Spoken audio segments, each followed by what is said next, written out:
Awaken the giant with in. Awaken the giant with in पढ़ने के बाद आप अपने अंदर छुपे टैलेंट को पहचान पाएंगे और फिर उसे बाहर लाकर सफलता कैसे पानी है वो भी सीख सकेंगे। दोस्तों, इस किताब में 7 मुख्य सिद्धांत हैं, जिनका प्रयोग करके आप भी अपने अंदर छुपे टैलेंट को बाहर ला सकते हैं, यानी निखार सकते हैं। ये सिद्धांत प्रिंसिपल्स इस प्रकार हैं। 1. Long term and consistent efforts. लंबे समय तक और लगातार प्रयत्न करें। 2. Link pleasure with good things, pain with bad habits. अच्छी आदत से खुशी और बुरी आदत से दुख को जोड़ें। 3. Awareness and clarity. अपने प्रति जागरूकता और स्पष्टता पैदा करें। 4. Master system, belief, values, reference, questions, emotional states. Master system develop करें। 5. Conviction, belief, reinforce, triggering event, action. खुद पर आस्था, विश्वास पैदा करें। 6. Ask quality questions from subconscious brain. अंतर्मन से खास प्रश्न पूछें। 7. Secret formula. इस गुप्त फॉर्मूले का प्रयोग करें। आइए दोस्तों, अब इन सभी सिद्धांतों के बारे में पढ़ते हैं। 1. Long term and consistent efforts. लंबे समय तक और लगातार प्रयत्न करें। दोस्तों, आपने बॉडी बिल्डर्स को देखा है। आपको क्या लगता है, उनकी बॉडी कैसे बनी होगी? 4 से 5 महीने में बन गई होगी या 1 से 2 साल लग गए होंगे? कभी कभी जिम जाते होंगे या रोज जाते होंगे? उत्तर आपको पता ही होगा। 6 पैक्स वाली बॉडी कुछ महीनों में नहीं बनती, बल्कि सालों साल लगातार लगे रहना पड़ता है। तो यही इस किताब का पहला प्रिंसिपल है। अगर आपको किसी भी चीज में सफलता हासिल करनी है तो कई सालों का अभ्यास करना पड़ेगा, और अभ्यास रोज करना पड़ेगा, क्योंकि एक दिन में रोम कभी नहीं बनता। अगर आपको ब्लॉग स्टार्ट करना है तो शुरू में रोज ब्लॉग पोस्ट लिखनी पड़ेगी। 6 महीने से लेकर 1 साल तक लिखते रहना पड़ेगा, तभी आप ब्लॉगिंग से पैसा कमा पाओगे। अगर बिजनेस करना है तो भी आपको हर दिन उस पर काम करना पड़ेगा। बिजनेस सेट होने में भी 1 से 2 साल लग जाते हैं, लेकिन एक बार ब्लॉग या बिजनेस स्टार्ट हो जाए तो फिर अपने आप ही पैसा कमाने लगता है। बाद में उस पर कोई खास मेहनत नहीं करनी पड़ती। बहुत से लोग सालों की मेहनत का नाम सुनते ही भाग खड़े होते हैं। वे मेहनत ही नहीं करना चाहते, सब कुछ उन्हें थाली में परोसकर मिलना चाहिए। ऐसे लोगों को सफलता क्या खाक मिलेगी। बहुत से लोग इसीलिए रिच नहीं बन पाते क्योंकि वो थोड़ी सी तो मेहनत करते हैं, लेकिन उसे जारी नहीं रख पाते। तो सफलता के लिए यही सिद्धांत ऑथर ने बताया है कि कुछ साल लगे रहो और मेहनत करते रहो। ये रूल आप हर फील्ड में लगा सकते हैं, स्पोर्ट्स, आर्ट्स, साइंस, एंटरप्रेन्योरशिप इत्यादि। लगे रहिए और रोज अभ्यास कीजिए। 2. Link pleasure with good things, pain with bad habits. अच्छी आदत से खुशी और बुरी आदत से दुख जोड़ें। दोस्तों, पहले रूल में आपको लगातार अभ्यास के बारे में बताया गया। बहुत से लोग कुछ दिन तो अभ्यास शुरू करते हैं लेकिन बहुत जल्दी छोड़ देते हैं। यही फर्क है एक सफल और असफल व्यक्ति में। सफल व्यक्ति हार नहीं मानता, बल्कि लंबे समय तक अभ्यास की अच्छी आदत डेवलप कर लेता है। जब सब सो रहे होते हैं तो वो पसीना बहा रहा होता है या अपने कमरे में अपने टैलेंट पर काम कर रहा होता है। यहाँ एंथनी एक ट्रिक बताते हैं जिससे आप लगातार अभ्यास की आदत डाल सकते हो। ट्रिक: जब भी आपको कोई अच्छी आदत डालनी हो तो उसे किसी खुशी से जोड़ दीजिए। जैसे बॉडी बिल्डिंग करनी हो तो आप उसे कौन सी खुशी, रिवॉर्ड्स से जोड़ सकते हो। कुछ एग्जाम्पल ये हो सकते हैं: आप हैंडसम दिखने लगोगे, आप मॉडलिंग में जा सकते हो, आप YouTube पर फिटनेस चैनल शुरू कर सकते हैं जिससे आपकी अच्छी अर्निंग भी हो जाएगी। आप Instagram पर अपनी पिक्स डालकर भी कमा सकते हो, आपको ज्यादा डेट्स मिलने लगेंगी, आप दूसरों से हेल्दी रहेंगे, कोई आपको परेशान करने की हिम्मत नहीं करेगा, इत्यादि। जब इन खुशी की बातों को बॉडी बिल्डिंग से जोड़कर देखोगे तो आप दुगने जोश से बॉडी बिल्डिंग करने लगेंगे। बस बार बार इन बातों को याद करते रहें। जब भी छोड़ने का मन करे, इन बातों को पढ़ें और याद करें।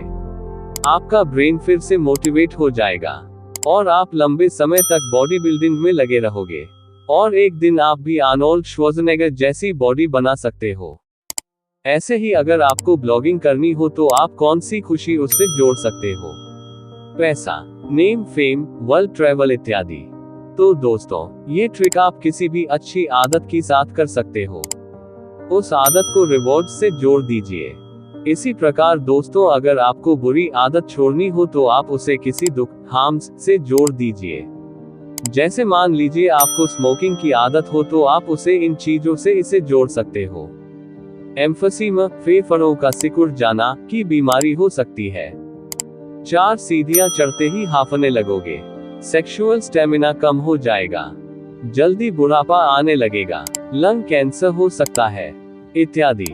तो दोस्तों, कोई भी बुरी आदत छोड़नी हो तो पहले उसे कागज पर लिखिए। फिर उससे जुड़े दुखों या हार्म्स की लिस्ट बना लीजिए। उस लिस्ट को टेबल के पास रखिए और रोज पढ़ते रहिए। आप जल्दी ही उस बुरी आदत को छोड़ पाएंगे। बुरी आदत को रिप्लेस करने के लिए एक अच्छी आदत भी डाल लीजिए। एक अच्छी आदत रोजाना 30 मिनट्स की वॉक या रनिंग हो सकती है, और ये किसी भी बुरी आदत को रिप्लेस कर सकती है। 3. Awareness and clarity. अपने प्रति जागरूकता और स्पष्टता पैदा करें। दोस्तों, खुद को जानने की कोशिश करें कि आप क्या हैं और क्या करने के लिए इस पृथ्वी पर आए हैं। आपके अंदर कौन सा टैलेंट छिपा है जिसे आपको बाहर लाना होगा। समाज ने जो आपको बताया है शायद आप वो न हो। जैसे पेरेंट्स हमेशा बच्चों को डॉक्टर या इंजीनियर बनने के लिए प्रेशर डालते हैं, लेकिन बच्चे को सोचना चाहिए कि क्या सच में डॉक्टर बनने से मुझे सच्ची खुशी मिलेगी, या मैं एक अच्छा एंटरप्रेन्योर बनने के लिए पैदा हुआ हूँ, या अच्छा गोल्फर, या अच्छा ब्लॉगर, या dancer, musician, film director, novelist इत्यादि। किशोरावस्था में यह शायद संभव न हो, लेकिन बाद में भी सोचा जा सकता है। इसके लिए हमें अपने अंदर झांकना होगा, आत्म विश्लेषण करना होगा, अपने टैलेंट को पहचानना पड़ेगा। ये काम आपको खुद करना होगा। दूसरा आपके लिए यह नहीं कर सकता, आपके पेरेंट्स भी नहीं। इसके पश्चात आपको विचारों में क्लैरिटी लानी पड़ेगी। दोस्तों, हमारे अंदर दिन रात असंख्य विचार घूमते रहते हैं। इससे हम कुछ भी क्लियर नहीं सोच पाते। आप अपना गोल भी ठीक से नहीं देख पाते। इसके लिए आपके जितने भी इंटरेस्ट है उन्हें पेपर पर लिख लीजिए। फिर देखिए कि उन सब में आप किस में दूसरों से बेहतर है। हो सकता है आपका इंटरेस्ट गाने में हो, लेकिन ये जरूरी नहीं कि आप में उसके लिए टैलेंट भी हो।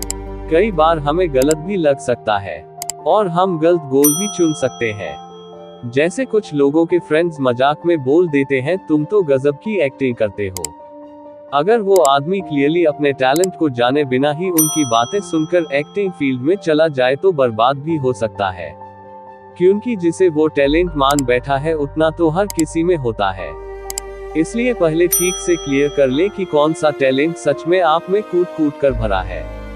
फिर उसी को पाने के लिए दूसरे प्रिंसिपल्स की सहायता लें। दोस्तों, आपको पता है मदर टेरेसा में कौन सा टैलेंट कूट कूट कर भरा था? उत्तर से आप चौंक जाएंगे। उनका टैलेंट था दूसरों पर दया। इसी से उन्होंने गरीबों की सेवा करना शुरू कर दिया और नोबेल प्राइज तक पहुंची। पैसा, नेम, फेम सब मिला, लेकिन वो उनके लिए सेकेंडरी चीजें थी। तो आप यह मत सोचिए कि बड़ी बड़ी डिग्री से ही आप में टैलेंट आता है। आपके अंदर की कोई वैल्यू भी आपका टैलेंट बन सकती है।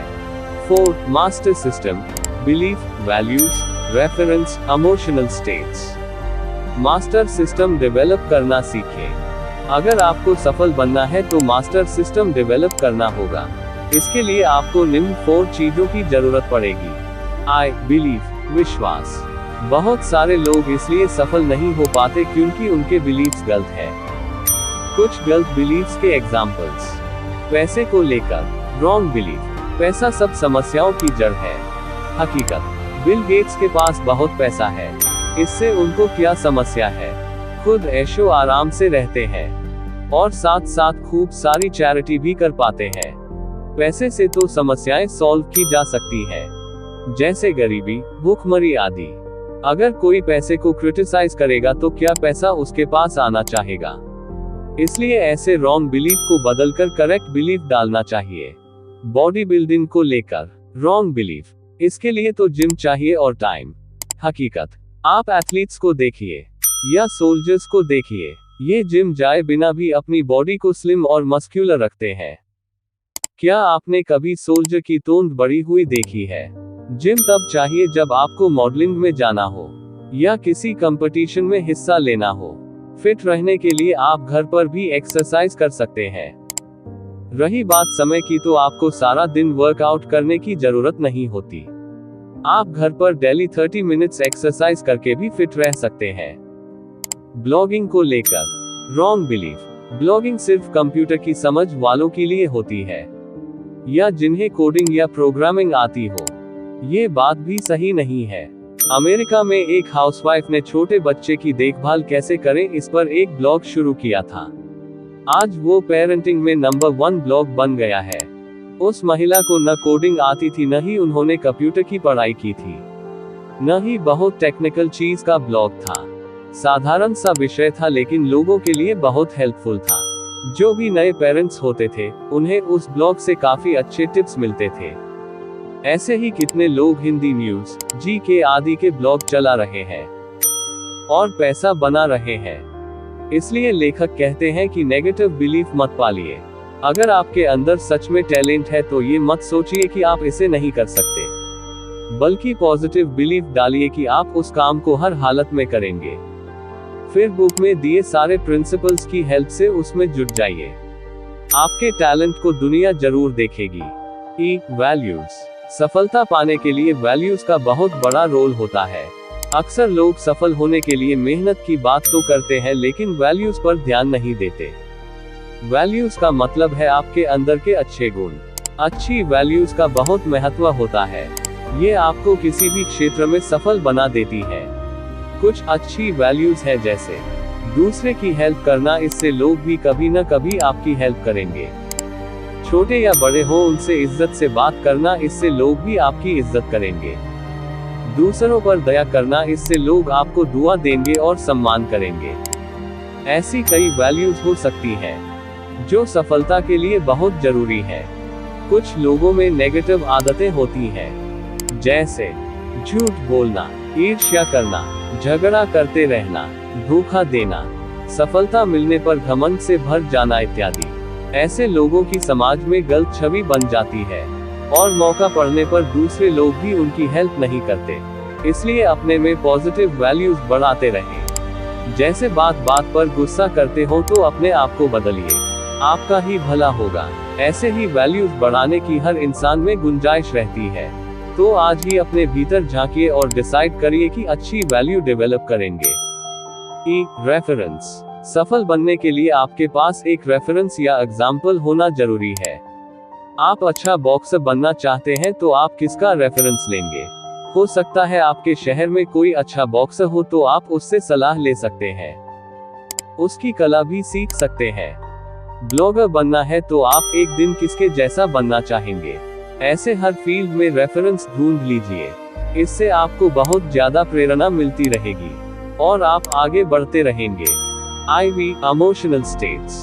दोस्तों, हमारे अंदर तरह तरह के इमोशंस होते हैं। जितने इमोशन होते हैं उतनी ही इमोशनल स्टेट्स होंगी। हमें इन इमोशनल स्टेट्स को समझकर इनको कंट्रोल करना सीखना चाहिए। अगर आपके बॉस गुस्से वाली इमोशनल स्टेट में है और आप उससे छुट्टी मांगने जाते हैं, तो हो सकता है वो आपको इनकार कर दे। फालतू के 2 काम और पकड़ा सकता है। इसलिए आपको उसकी इमोशनल स्टेट को समझना पड़ेगा। जब वो हैप्पी इमोशनल स्टेट में होगा तब उससे बात करेंगे तो आपका काम बन जाएगा। इसलिए दूसरों की इमोशनल स्टेट को समझना बहुत जरूरी है। इसी तरह अपनी इमोशनल स्टेट को भी कंट्रोल में करना आना चाहिए। जब सफलता मिलती है तो हम बहुत ज्यादा हैप्पी स्टेट में चले जाते हैं।